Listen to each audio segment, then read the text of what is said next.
모든 악몽의 시작은 그의 여름. 유난히 덥고 습했던 장마철이 있었던 직장 상사의 장례식에서부터였습니다. 평소 지병 하나 없이 건강하던 분이 급성 심근경색으로 고독사했다는 소식은 회사 전체를 충격에 빠뜨렸습니다. 장례식장은 도심에서 한참 떨어진 산자락의 외딴 곳에 위치해 있었는데 며칠째 이어진 폭우로 인해 건물 전체가 물먹은 송처럼 눅눅하게 가라앉아 있었습니다. 로비에는 향냄새와 오래된 건물의 곰팡이 냄새가 뒤섞인 묘한 악취가 감돌았고 조문을 마치고 나오는 길 내내 등 기가 서늘한 기분을 지울 수 없었습니다. 마치 죽음의 그림자가 끈적하게 달라붙는 듯한 불쾌한 감각이었습니다. 장례식장을 나서려는데 갑자기 하늘이 뚫린 듯 억수 같은 소나기가 쏟아지기 시작했습니다. 우산을 챙겨오지 않았던 터라 칠흑 같은 어둠 속에서 난감해하고 있을 때 입사 동기인 민석 대리가 다가왔습니다. 서윤 씨, 우산 없으세요? 이거 쓰세요. 민석 대리는 구석에 세워져 있던 검은색 장우산 하나를 제게 건네주었습니다. 민석 대리님은요? 아, 저는 차 가지고 왔어요. 주차장까지 뛰어가면 금방이에요. 그거 입구 우산꽂이에 누가 놓고 간 것 같은데 주인이 없는 것 같더라고요. 그냥 쓰고 가세요. 그는 대수롭지 않게 말하고는 빗속으로 뛰어들었습니다. 저는 감사하다는 말을 남기고 그 우산을 받아들었습니다. 낡은 나무 손잡이가 손바닥에 닿는 순간 섬뜩할 정도의 냉기가 전해졌습니다. 오산살이 녹슬어 삐걱거리는 소리를 냈지만 크기가 커서 비를 피하기엔 충분했습니다. 하지만 택시를 타고 집으로 돌아오는 내내 우산에서 떨어지는 빗물이 제 발목을 적시는 기분이 묘하게 불쾌했습니다. 빗물이라기엔 어딘가 끈적하고 비릿한 냄새가 섞여있는 듯했습니다. 집에 도착해 현관에 들어서자마자 젖은 우산을 접어 신발장 옆에 세워두었습니다. 그런데 이상했습니다.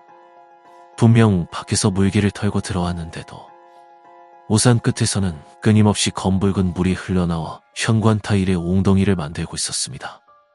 마치 우산 자체가 거대한 수원지라 된 것처럼 물을 토해내고 있었습니다. 방 안으로 들어왔지만 집안 공기는 바깥보다 더 차갑고 습했습니다. 보일러를 켜지 않았는데도 바닥에서 올라오는 냉기가 발바닥을 찔렀습니다. 저는 장례식장의 냄새와 비에 젖은 찝찝함을 씻어내기 위해 곧장 욕실로 향했습니다. 좁은 유니패스 구조의 욕실은 평소보다 더 비좁게 느껴졌습니다. 수도꼭지를 들자 낡은 배관이 덜컹거리며 뜨거운 물을 토해냈습니다. 욕조에 물이 차오르는 동안 온기가 빠져나가지 않도록 플라스틱 덮개를 덮어두었습니다. 누렇게 변색된 아이보리색 덮개 위로 맺힌 물방울들이 마치 식은땀처럼 흘러내리고 있었습니다. 옷을 벗고 욕실로 들어섰을 때 거울 속에 비친 제 모습은 낯설 정도로 창백했습니다. 저는 서둘러 욕조 앞으로 다가갔습니다. 뜨거운 물에 몸을 담그면 이 오한이 사라질 거라 믿으며 덮개의 손잡이를 잡았습니다. 드르륵 플라스틱이 마찰하는 둔탁한 소리와 함께 덮개를 들어 올린 순간 제 사고 회로는 완전히 정지하고 말았습니다. 욕조의 수면 위로 있어서는 안 될 것이 존재하고 있었습니다. 처음에는 제가 너무 피곤해서 혹은 아까의 우산 사건 때문에 헛것을 보는 줄 알았습니다. 하지만 자욱한 수증기 사이로 드러난 형체는 너무나도 선명하고 구체적이었습니다. 그것은 여자였습니다.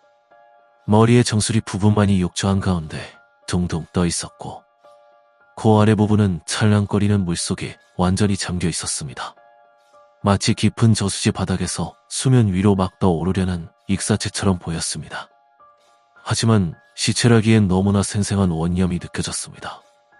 부릅뜬 두 눈은 허공이 아닌 욕조의 정면 타입 벽을 뚫어질 듯 응시하고 있었습니다.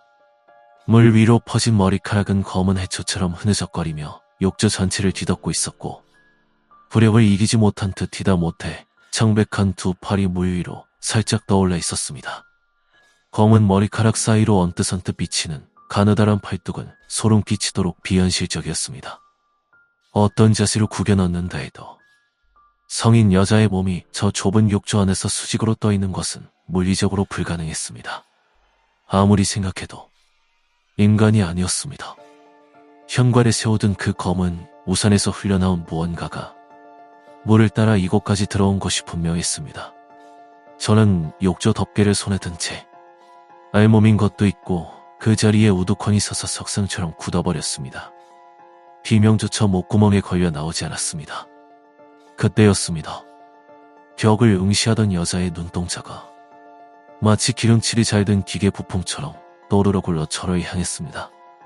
시선이 마주친 순간 심장이 멎는 듯한 공포가 전신을 강타했습니다. 여자는 넋을 놓고 있는 저를 인지한 듯 물속에 잠겨있던 입가를 천천히 움직였습니다.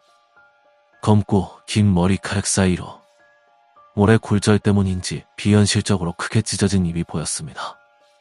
그리고 그 입술이 양옆으로 기괴하게 비트이며 씌고 있는 모습이 물속에서 새빨갛게 벌어지는 상처처럼 선명하게 눈에 들어왔습니다. 안 돼! 저도 모르게 비명이 아닌 신음이 터져 나왔습니다. 본능적인 공포가 이성을 지배했고 저는 들고 있던 욕조 덮개를 황급히 닫아버렸습니다. 쾅 하는 소리와 함께 시야가 차단되었지만 공포는 끝나지 않았습니다. 덮개 아래에서 물이 끓는 듯한 보글보글 하는 소리에 섞여 기분 나쁜 웃음소리가 새어 나오기 시작했습니다. 그리고 그 웃음소리와 동시에 덮개 밑에서 무언가 날카로운 것으로 플라스틱을 긁는 소리가 들려왔습니다. 마치 손톱으로 칠판을 긁는 듯한 소름 끼치는 소리였습니다. 저는 패닉 상태에 빠져 샤워기 줄, 바닥 청소용 솔, 샴푸통 등 손에 잡히는 대로 닥치는 대로 집어들어 욕조 덮개 위로 던지듯 올려놓았습니다. 물건들이 부딪히며 요란한 소음을 냈지만 그 소리마저 덮개 아래에서 들려오는 소리에 묻히는 듯했습니다. 저는 젖은 발로 바닥을 미끄러지듯 내디디며 욕실을 뛰쳐나왔습니다. 욕실 문을 닫고 문고리를 잡은 채 거친 숨을 몰아쉬었습니다. 하지만 덮개 밑에서 들리던 긁는 소리는 어느새 콩, 으 하고 두드리는 둔탁한 타격음으로 변해 있었습니다. 더 이상 이곳에 있을 수 없었습니다. 저는 방바닥에 아무렇게나 벗어둔 티셔츠와 바지를 닥치는 대로 걸쳐 입었습니다. 현관을 나설 때 신발장 옆에 세워둔 검은 우산이 아까보다 더 짙은 물웅덩이를 만들고 있는 것을 곁눈질로 보았습니다. 그 물웅덩이는 마치 욕실 쪽을 향해 길게 뻗어 있는 것 같았습니다. 택시를 타고 가장 가까운 곳에 사는 친구 혜진이의 집으로 향했습니다. 혜진이는 사색이 된 저를 보고 아무것도 묻지 않고 들여보내 주었습니다. 물 한 잔을 마시고 나서야 겨우 자초지종을 설명할 수 있었습니다. 장례식장의 우산 이야기부터 욕조에서 본 그 형체까지. 혜진아, 나 우산 잘못 가져왔어. 그게 화근이었나 봐. 욕조에 여자가 있어. 호기심 많은 혜진이는 처음엔 반신반의했지만 제가 너무나 심각해 보이자 결국 함께 가주겠다고 했습니다. 몇 시간이 흐르고 우리는 다시 제 집으로 돌아왔습니다. 집 안은 질축은 득 고요했습니다. 쓰러진 우산이 현관에 그대로 방치되어 있었고 우리는 조심스럽게 욕실 앞으로 다가갔습니다. 내가 열게. 혜진이가 욕실 문을 열었습니다. 덮개 위에 던져놓았던 물건들은 바닥에 떨어져 있었지만 욕실 안은 정확했습니다. 혜진이가 성큼 걸어가 욕조 덮개를 걷어냈습니다. 그런데 욕조 안에는 여자는커녕 머리카락 한 올 보이지 않았습니다. 그저 제가 받아두었던 목욕물만이 찰랑거리고 있을 뿐이었습니다. 하지만 이상했습니다. 혜진이가 물에 손을 넣어보더니 화들짝 놀라며 손을 뺐습니다. 뭐야, 물이 왜 이래? 얼음장 같잖아. 혜진이의 말에 저도 조심스럽게 물에 손을 대보았습니다. 소름이 돋았습니다. 분명 제가 집을 뛰쳐나오기 전까지만 해도 김이 펄펄 나던 뜨거운 물이었습니다. 불과 몇 시간 만에 이렇게 차갑게 식어버릴 수는 없었습니다. 욕조 안의 물은 마치 냉동실에 넣어둔 것처럼 뼈가 시릴 정도로 차갑게 식어 있었습니다. 그 안에 있던 무언가가 물의 온기를 전부 빨아먹어 버린 것처럼 생명력이라고는 전혀 느껴지지 않는 죽은 물이 되어 있었습니다. 혜진아, 미안한데 저 물 좀 버려주라. 내가 도저히 손을 못 대겠어. 혜진이는 찜찜한 표정으로 욕조마개를 뽑았습니다. 화르르 하는 소리와 함께 얼음장 같은 물이 배수구로 빨려 들어갔습니다. 그때 저는 무의식적으로 시선을 돌려 욕실의 다른 곳을 살폈습니다. 그리고는 다시 한번 몸이 얼어붙고 말았습니다. 욕조 바로 옆에 붙어있는 자변기. 평소에는 항상 뚜껑을 열어두는데 그날따라 뚜껑이 닫혀 있었습니다. 그리고 그 닫힌 뚜껑과 변기 시트 사이에 미세한 틈새로 검고 긴 머리카락이 살짝 삐져나와 있는 것을 보았습니다. 현관의 우산처럼 충들어진 머리카락이었습니다. 혜진아, 혜진이가 제 시선을 따라 변기 쪽을 바라보았습니다. 그녀의 눈동자가 커졌습니다. 저거 뭐야? 혜진이의 호기심이 다시 발동했습니다. 제가 말릴 새도 없이 그녀는 변기 뚜껑을 확 젖혔습니다. 그 안에는 욕조에서 사라졌던 그 여자의 얼굴만 퉁퉁 떠서 위를 올려다보고 있었습니다. 좁은 변기 물속에 꽉 낀 채 목은 보이지 않고 얼굴만이 수면 위에 떠 있었습니다. 퉁퉁 불어버린 하얀 피부는 마치 고무 가면처럼 번들거렸습니다. 마치 가면 같은 그 여자는 뚜껑이 열리자마자 기다렸다는 듯 눈동자를 또르르 굴려 옴짝달싹 못하고 있는 혜진이를 올려다보았습니다.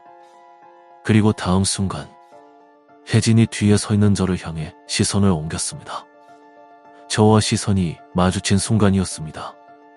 여자는 또다시 입을 뻐끔히 열었습니다.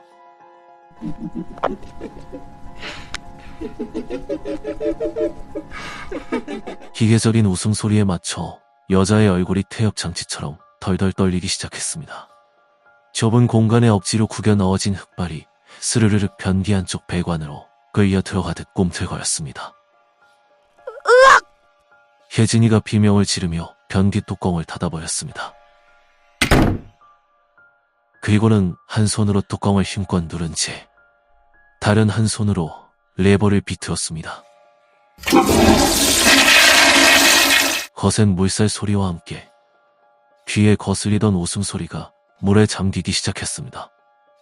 고르르 고르 모리하게 무언가를 삼키려는 듯한 끔찍한 흡인음과 함께 웃음소리는 배관 깊숙한 곳으로 빨려 들어가며 싹 지워졌습니다. 며칠 뒤 저는 회사에 출근하자마자 민석 대리를 찾아갔습니다. 그날 빌린 우산을 돌려주기 위해서가 아니었습니다. 그 우산은 제 집에 그대로 두고 나왔기 때문입니다. 그저 떨리는 목소리로 물었습니다.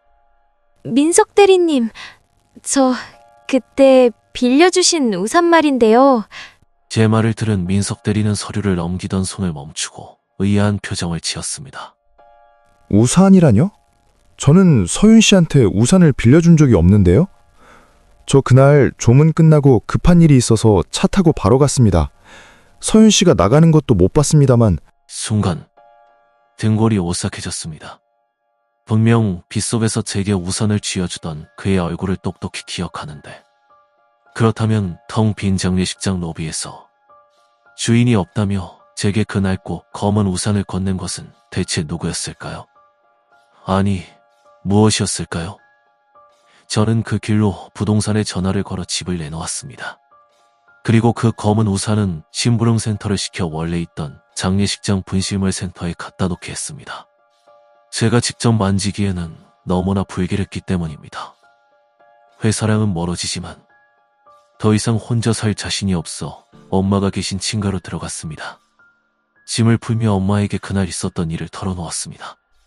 이야기를 듣던 엄마는 제 등을 찰싹대리며 나무라셨습니다. 에구, 이 화상아.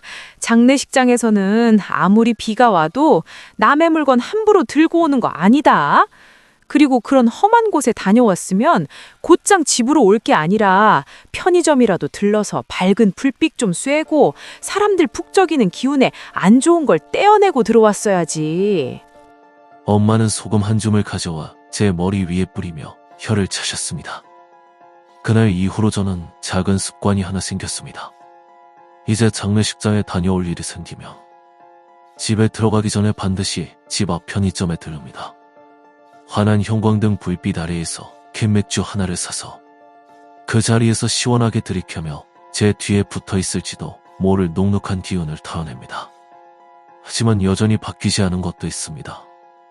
지금도 저는 목욕할 때면 가족들에게 먼저 들어가 달라고 부탁하고 있습니다. 그리고 우리 집 화장실 변기 뚜껑은 가족들에게 사정해서 아예 떼어내 버렸습니다. 닫힌 뚜껑 아래 그 보이지 않는 어둠 속에서 주인을 잃은 검은 우산처럼 슉 늘어진 무언가가 다시 웃으며 저를 기다리고 있을 것만 같아서입니다.